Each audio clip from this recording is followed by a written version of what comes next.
Hello, everyone. So, welcome back to this session, the first session after the lunch break.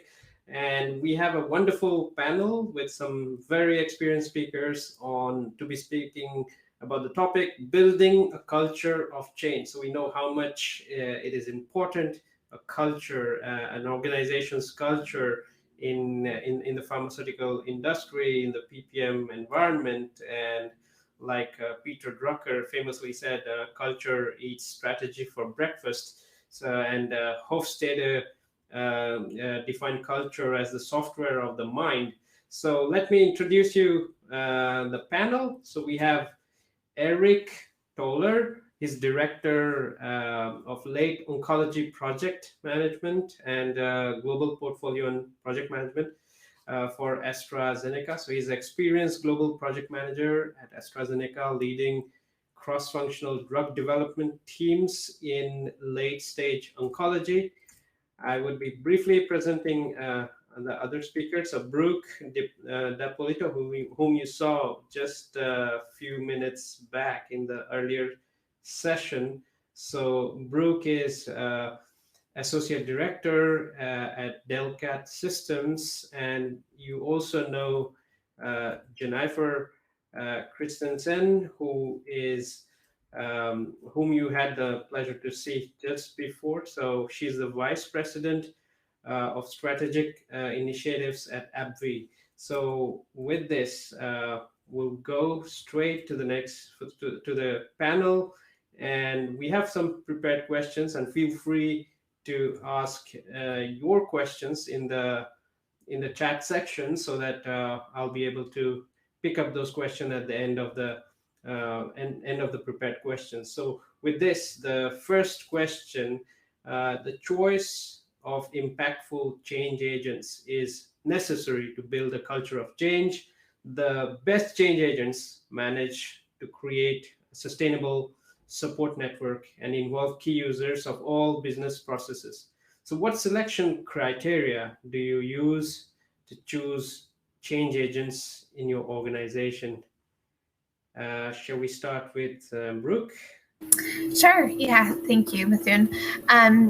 So my answer to this question would be a change agent who has an open mind for new ideas and new innovations so that they're already drinking the Kool-Aid of the new idea or innovation so that they're already on board and already passionate about it to share it with others, as well as someone who has a large network within the organization who can spread the messaging and spread the word wide and far, and someone who is also influential, who people, when they speak, people listen to them and people want to know about new ideas and new innovations that they're rolling out.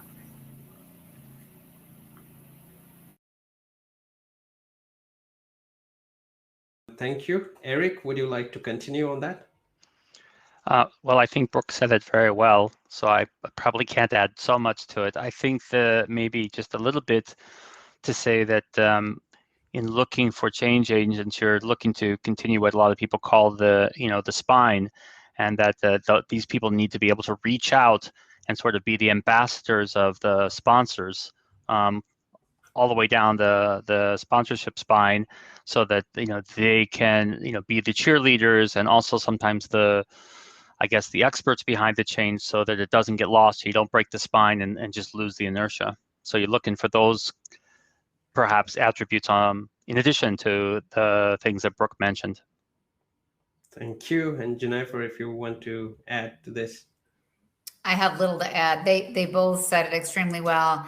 The only thing that I think it's really about their attitude, right? Sometimes as much as their competency. So if they have a great attitude and willingness, because patience and perseverance are going to be required when you're talking about something change. In addition to that, I would say somebody who understands not only their area of expertise, but the interdependencies between other functions, right? So as you come across various different challenges, if you understand how changes impact others, and along the way, invariably, somebody throws a wrench into something. And if you understand what the request is, and how it will impact others, you're in a much better position to help determine whether this is a viable change to make to the existing program or not, or be able to at least explain to people the impact of those changes, because without understanding them, they're not really in a good position to weigh in. Absolutely, and yeah, I completely agree with all you say. And actually, I've been a change agent in a few roles in the past myself, and actually, it did help the fact that I have worked for several departments. I think it really helps. Like also, if you know many people, if you know the key people in different departments, especially the C-suite and the directors, I think that also helps. Like you can be the real ambassador.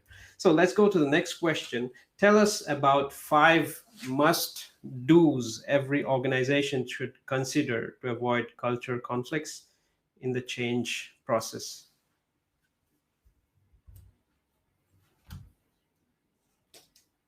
I can go Um, first if you'd like. So yeah. I would say the first is communication. We talked about this a little bit in the last session, but making sure that everybody is aligned and has realistic expectations is really important. So putting together a strong team of functional leads and who as the respect and trust of the organization, setting up a firm governance structure so that everybody knows at the end of the day who has the D when it comes down to areas of conflict, and communicating, being really transparent and communicating what the vision is, what the expectations are, so that everybody's all on the same page. Problems don't get better, they don't improve with time. So being able to raise and escalate issues early and often, get the right people involved in those discussions to be proactive, will always be beneficial. Thank you. Eric, if you would like to continue. So as usual, it's easier to go second because somebody's already mentioned good points. So I'll build on what Jennifer has said, and I would say, with regard to the communication aspect, perhaps I think just to dig deeper into that is also communicating, what is the burning platform? Why is the change so necessary? And make sure that also builds into the transparency aspect as well that Jennifer mentioned about making sure that it's clear, why does this change have to happen?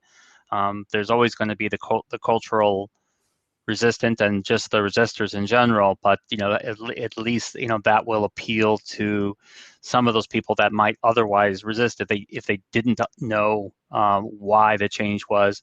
And I would also say that there might be some opportunities to actually change direction. And so being clear, again, building on who has the D, but how does that get fed back into the governance? If it's discovered during the change that it's not quite the right direction, there's a correction that needs to be made. How is that handled? And who has the D on that? So just building on what Jennifer said, and thank you for making me think of those things that I hadn't thought of already. Great, thank you, and I agree so much on what you say. I mean, I would say what I do a lot of times is that really take time to focus, especially on people who support and not people who resist, because we have a tendency to lose a lot of time, quality time, on people on persuading those who resist, rather than you can already onboard actions with people who are already up for it. And I was going to build on to that as well, Mithun. I was going to use the word collaborate. So kind of have that united front with the change agents and with the people supporting the change, and trying to, kind of use that united front and that base of people to, get some naysayers over onto your side. Yeah, absolutely. Thank you. And actually, for me, what is also important is the environment you create. Actually, do you have the environment for the change?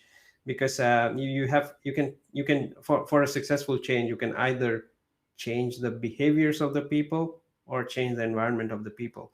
Behavior is very complicated. I wouldn't like to go there, but I think we could work on the environment, which might enable change with the people. With this, we move to the second. May I just say one sorry. thing, Mithun? I think you brought up a good point, and building on what Brooke says, I think that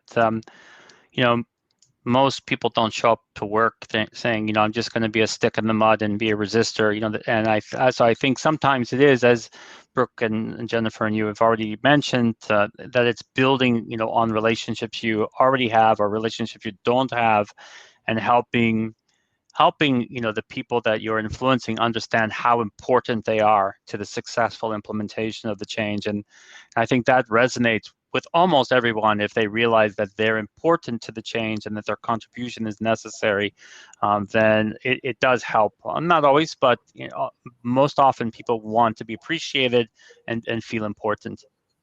I know you're looking to move to the next question. Just one more point, I just don't want to lose it, is that understanding the why. When you're dealing with the resistors, that 5 whys analysis always helps. If you understand the why behind what it is that we're trying to do in great detail, and also understand why they're resisting, you may find that there are easy compromises to make by understanding the whys behind both aspects.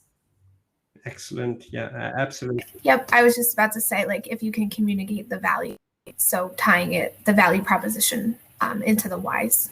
Yeah. And since you talk about the value proposition, I would also link it to the values of the people you're dealing with.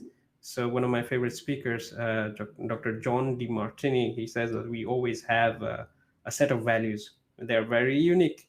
And each person is actually having a unique set of values, and they have a unique hierarchy of those values, and that is responsible for the behaviors and the decisions we make. And if we can align our values with others, then that's the only way of making the collaboration work. And I think in a situation of change, that can be an absolute good way to deal with the change. So let's move to the next question. So give an example of one massively unpopular decision that you had to communicate in the context of change in your organization. How did you react to the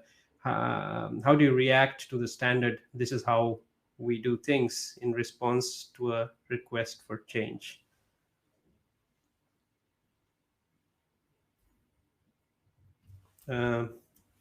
Brooke, if you want to go first.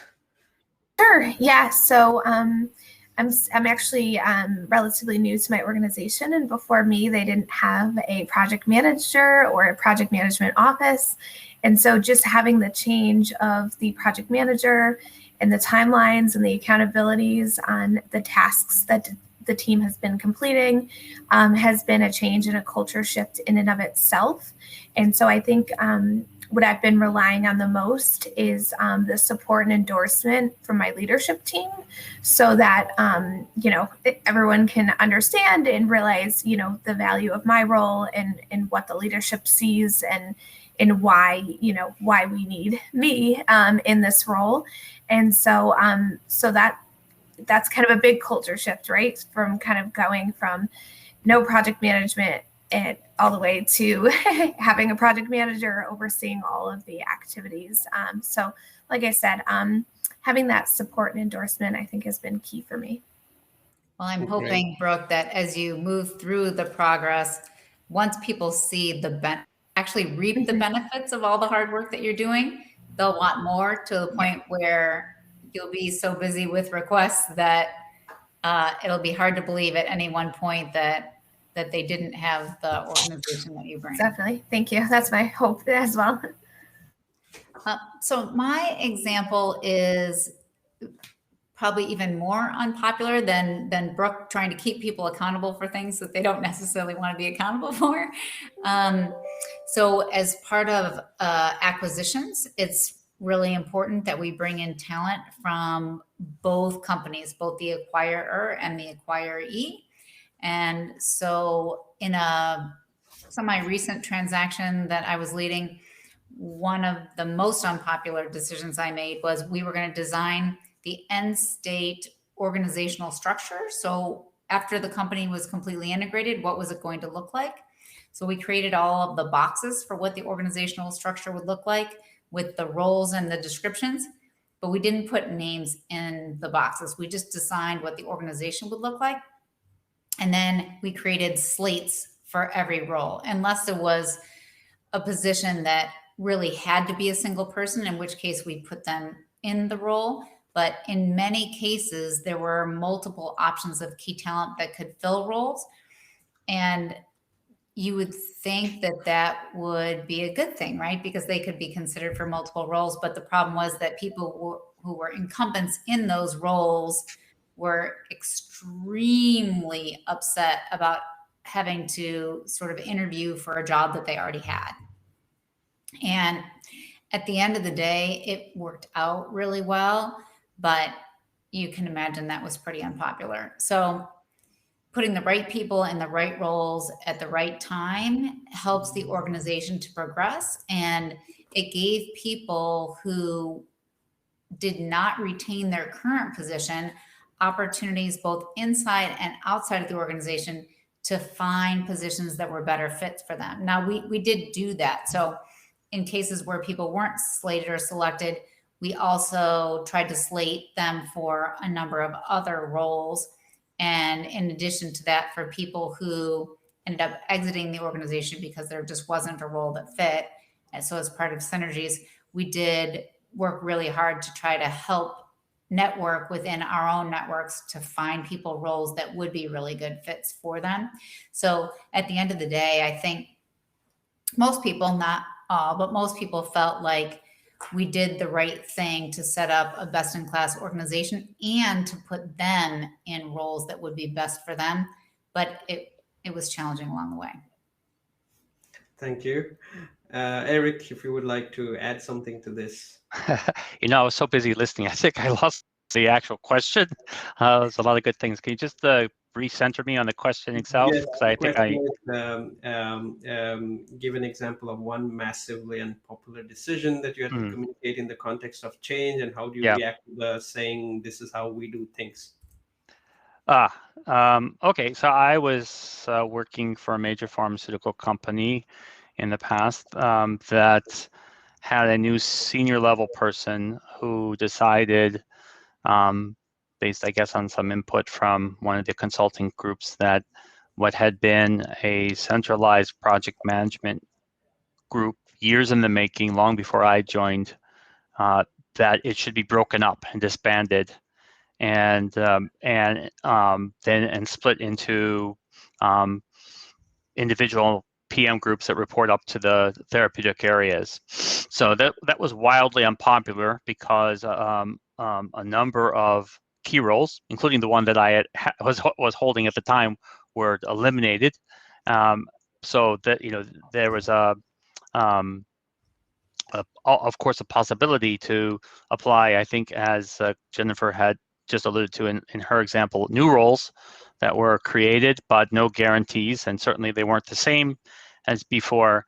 And so it was particularly difficult because I'm giving this example without saying who or what company it was, but the real challenge was this very senior level person was sitting down with project management as a group and talking about how excited she was about the new system. And of course, this was, including everyone, including the 10% of people or so that were about to lose their job. So that was particularly unpopular and a little distasteful, even for those who were staying there. And so the challenge was to keep people motivated and help them understand what the vision was, even though I didn't particularly agree with it, but I understood what the vision was, even if not the reason, and help the people understand and adapt to the new change in the best way possible.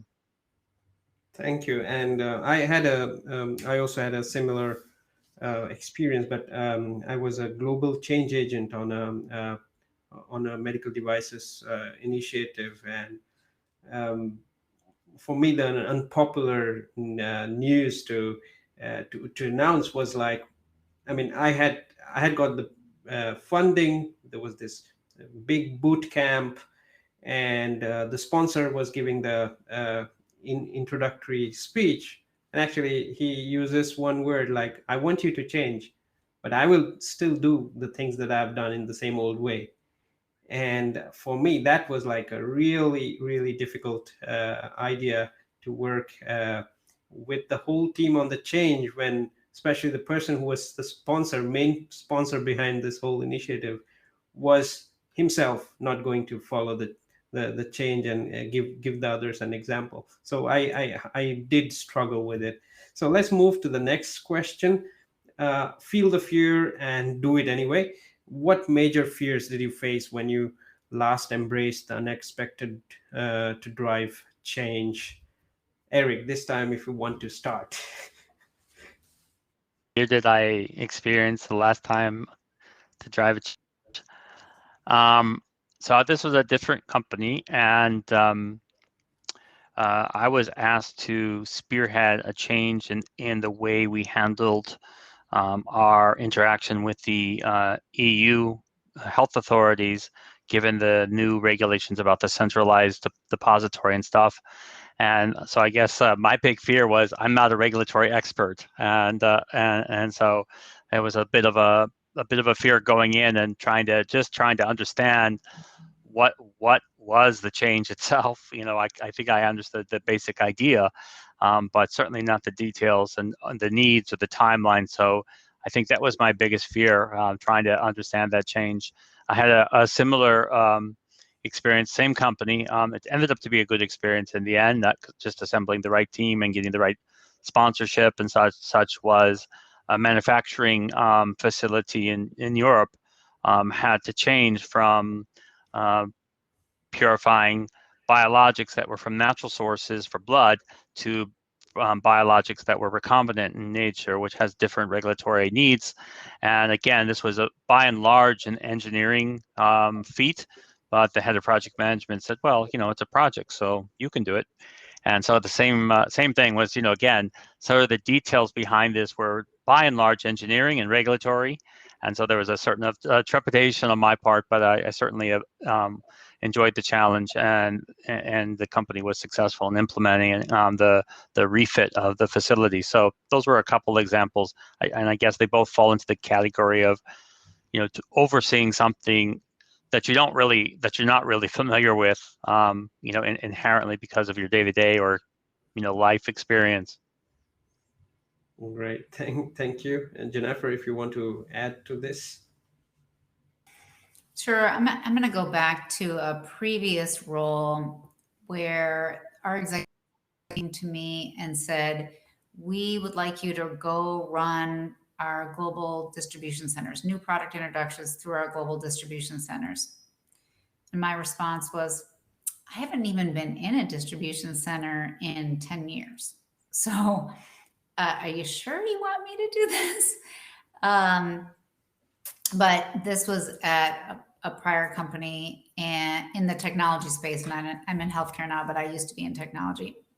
And they said yes, because our on-time delivery rate is terrible, and we know that you can fix it. So I went in not knowing anyone, not knowing anything about their processes, not knowing what the challenges were they were facing, other than the fact that they were doing terribly.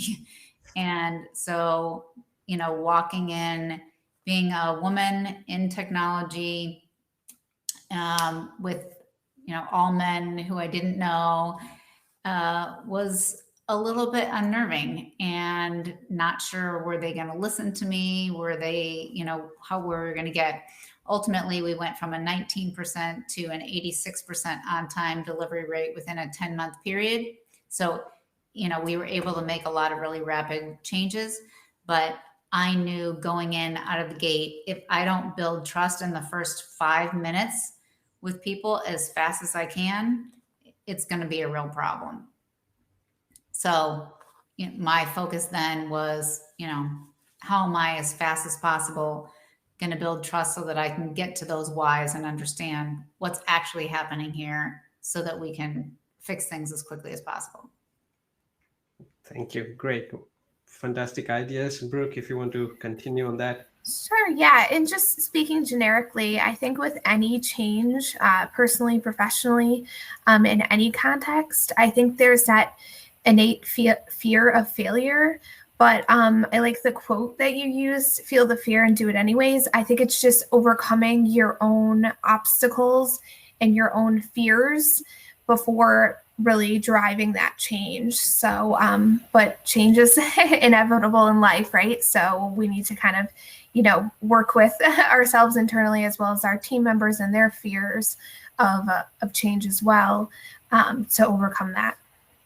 Yeah, absolutely. And that reminds me of the Chinese proverb, when the winds of change blow, some people build windmills and some people build some people build walls and some people build windmills. And I think it's really shows like the way you'll react to a change and what your fears are deep within you, that has to be worked upon.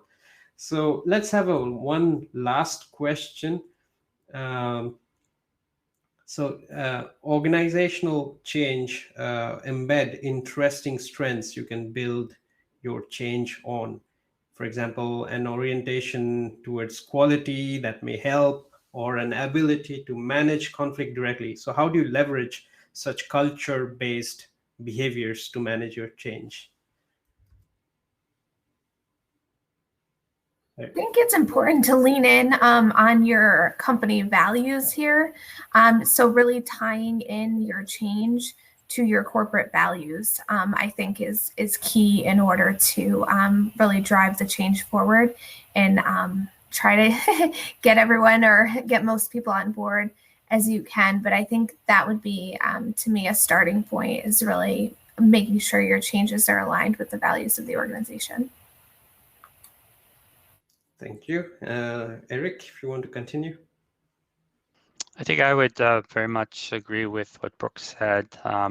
From a operational aspect, I think I would use certain tools like a project charter, since a change is a project in of itself, and start at the top and saying, what is the mission, or how does this change fit to the overall mission and values of the company? What is it addressing, as well as what are the maybe needs or gaps that exist, and that can be a selling point that say, this is the company you work for, this is what we've said is important, and we see that we can't accomplish it with what we're doing, and so this is what we need to do to fix that.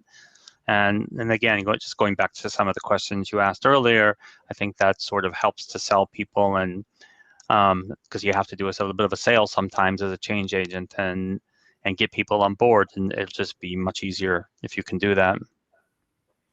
Absolutely. Yeah, and as part of my initial introduction to everyone, I always tell them, my job is to make your job as easy as possible. So what we're going to do is we're going to start by setting up guiding principles, as Brooke said, that are aligned with the company's values.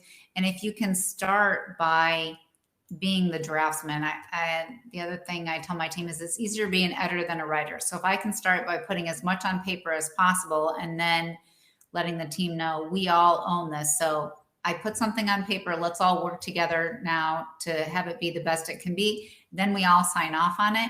You're starting the groundwork with something that everybody is aligned to, and it will be very easy then to take it to your stakeholders, to your executive team, because it's aligned to your values and all of your functional teams have agreed. Thank you, Jennifer, Eric, and Brooke, for these wonderful ideas. So we need to build trust very fast in the first 5 minutes, lean into company values. We should have mixed teams of acquirer and acquiree, especially post-merger transformation initiatives.